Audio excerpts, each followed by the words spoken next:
problems to confront, they can't get their act together.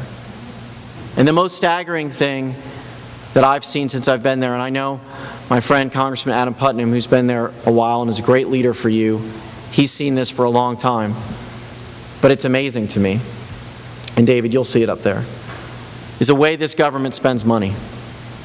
Now, I came from running a law firm. Before that, I was the governor's chief of staff, as you know. And in Florida, under our system, we have to have a balanced budget, just like you have to have at home, just like your families deal with, just like your businesses do.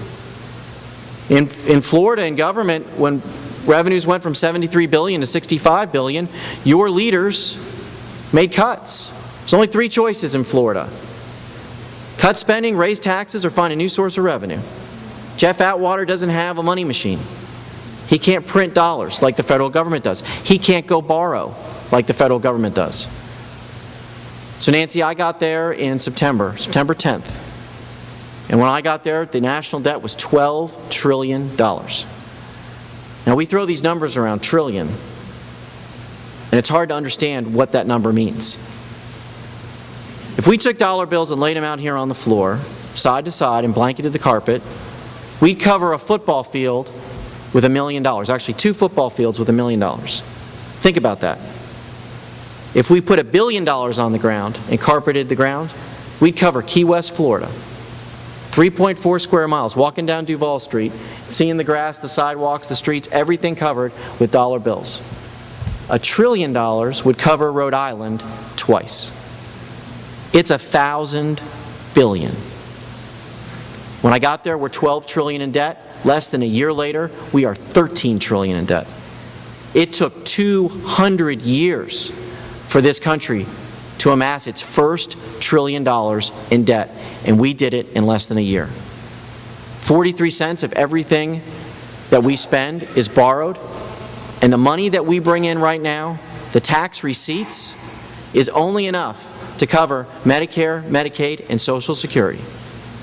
Every other function of government, from the roads you drive on, to the FAA who guides your plane, to the Army that keeps us safe and free, to commerce, agriculture, Attorney General, everything else is borrowed.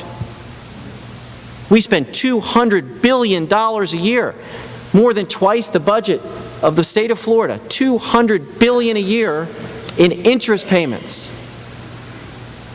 By 2020, it'll be $900 billion. Our debt ratio is so bad, we couldn't get into the EU.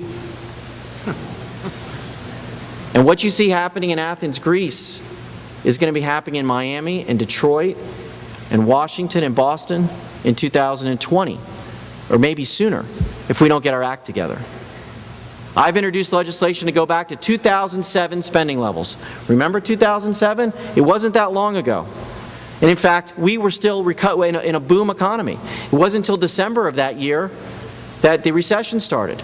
If we went back to 2007 spending levels and we capped our spending, which is almost $3 trillion, by the way, by 2013 we balanced the budget, and by 2020, instead of having a $25 trillion national debt, because that's the forecast, we'd cut the current national debt in half to $6. And we'd save America. And we'd do what Jeff Atwater and John Thrasher and all the Larry Creedle and your legislative leaders do. We'd have to set priorities, and said we'd have to decide what's important. Maybe we don't want to own $80 billion worth of real estate that the federal government doesn't use, and it costs us $8 billion to maintain. And the list goes on and on and on. So my message to you is this. This election matters. 2012 matters. We won't get it all done in 2010. Chairman says we got to set the table. It's going to take 2 cycles. I like to think of it as 10 is halftime, 12 is when we win the game. When we take back the Senate, we take back the House, we take back the White House. But we have to do this. We've got to do this for our kids. We've got to do this for our grandchildren. We've got to do it for us, by the way, because it's not going to wait a generation. Mikey and I, my wife, we've got 4 little kids. Just had a new baby girl 10 weeks ago. So we've got 3 monkeys and a princess. And my greatest fear is that one day one of them is going to come to me and say, Dad, I'm moving to Brazil or India or Ireland, or pick your country, because the opportunities there are greater than the opportunities here. The American creed is that we leave our kids equal or better opportunities than we enjoyed. And for the first time in the history of this country, like Jeff Kockamp was saying, it's a time for choices. For the first time in the history of this country, we may not do that. So what I ask you to do is this: work harder than you've ever done before.